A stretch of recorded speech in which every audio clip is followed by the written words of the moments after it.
Teori psikologi kepribadian Anna Freud.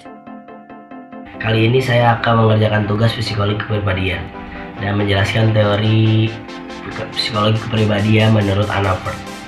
Baik, kita langsung masuk kepada biografi Anna Freud. Anna Freud merupakan anak bungsu dari Sigmund Freud. Anna memiliki minat yang sama pada psikoanalisis seperti ayahnya. Ia memfokuskan teorinya pada perkembangan ego seseorang. Anna Freud lahir di Wina tahun 1895.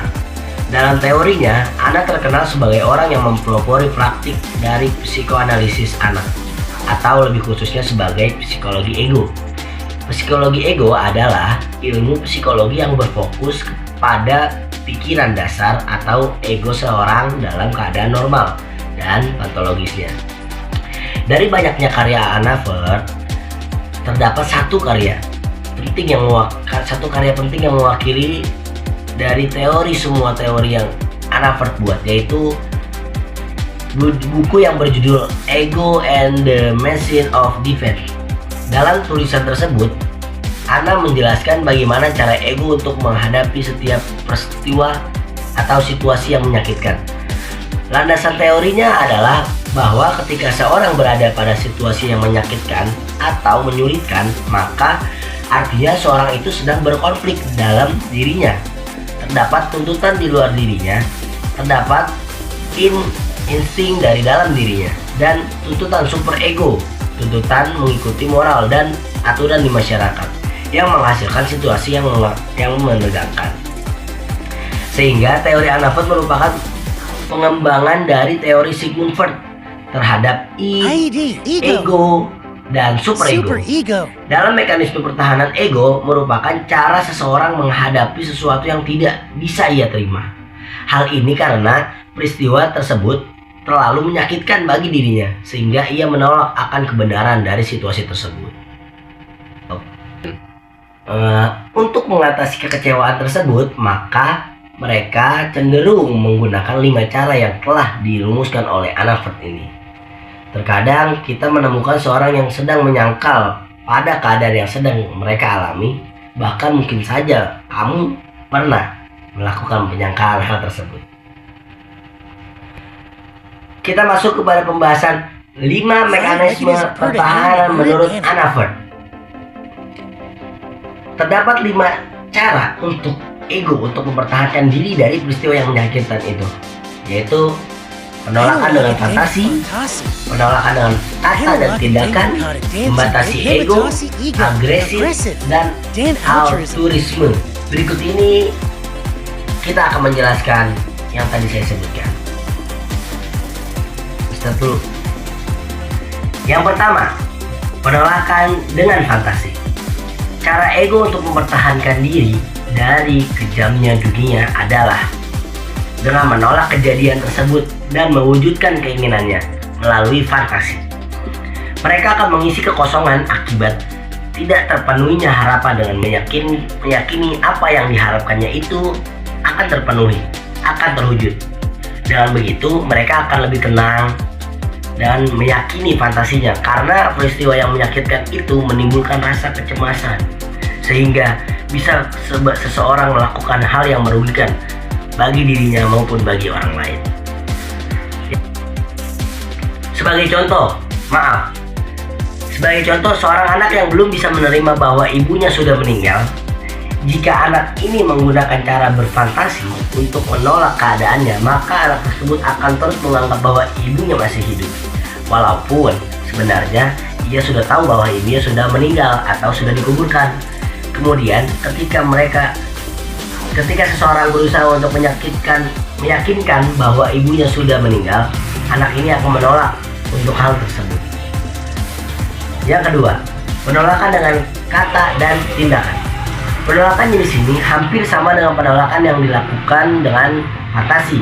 Hanya saja penolakan ini dengan kata dan tindakan ini lebih nyata dilakukan. Jika sebelumnya penolakan hanya dengan fantasi atau keyakinan, berbeda dengan penolakan dengan kata dan tindakan ini. Ia tidak hanya meyakini tapi juga memberikan aksi terhadap penolakan tersebut.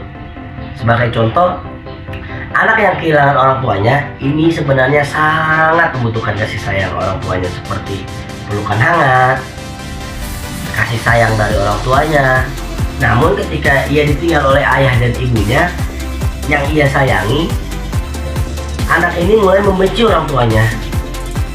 Ia akan selalu membicarakan kasar ataupun berbicara buruk terhadap orang tuanya, walaupun sebenarnya ia sangat mencintai kedua orang tuanya. Perkembangan dari penolakan ini mungkin saja bisa berlanjut ke masa dewasa. Gitu teman-teman. Lanjut ke yang ketiga, membatasi ego. Pembatasan ego biasanya terjadi ketika seorang menginginkan sesuatu hal, namun kenyataannya dia tidak mampu melakukannya, ataupun mengalami proses yang mengecewakan dirinya. Awalnya, ia akan mengembangkan rasa benci pada topik tersebut. Namun, seiring dengan waktu, ia akan mengembangkan kebencian itu secara luas pada topik yang tersebut secara umum. Sebagai contoh, seorang anak yang ingin sekali bermain sepak bola, namun suatu hari ia diajak oleh sekelompok temannya yang semuanya jago di bidang tersebut. Anak ini takut sekali akan ejekan dari kelompok temannya itu. Jika dirinya kalah atau terlihat dan tidak mengimbangi kemampuan temannya, ia ini menolak untuk ikut bermain bersama mereka, walaupun sebenarnya ia ingin bermain.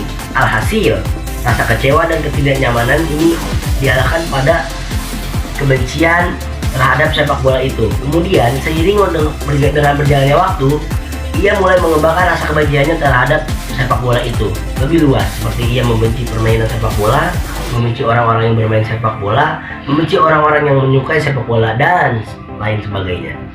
Yang keempat, agresif. Agresif merupakan mekanisme pertahanan yang umum dilakukan oleh banyak manusia. Ketika seseorang mengalami peristiwa yang sangat mengecewakan, mereka cenderung untuk bersikap agresif. Aksi penolakannya, namun mereka akan bertindak agresif sebagai penolakannya. Namun agresif jenis ini bisa saja agresif secara tidak langsung terhadap objek yang dibencinya. Sebagai contoh, ketika seorang anak selalu dimarahi oleh orang tuanya, umumnya anak tersebut akan melampiaskan agresif kepada orang lain atau sekolahnya. Dan yang terakhir teman-teman, altruisme. Altruisme adalah mekanisme pertahanan yang secara pada hal yang dikecewakan atau dibenci secara paksa atau secara pasrah. Mereka cenderung untuk melepaskannya, namun dengan alasan yang tidak baik. Jadi contohnya itu begini teman-teman, seorang yang mengetahui bahwa dirinya akan kalah, maka secara sukarela ia akan membantu lawannya untuk menang. Ia meyakini bahwa dirinya tidak pantas untuk menang karena kemampuannya yang kurang, tapi mungkin saja ia bisa menang jika ia lebih berusaha atau berusaha lebih keras. Itu teman-teman, itu adalah teori daripada Anna Freud, yaitu anak daripada Sigmund Freud. Terima kasih. Wassalamualaikum warahmatullahi wabarakatuh. Waalaikumsalam warahmatullahi wabarakatuh.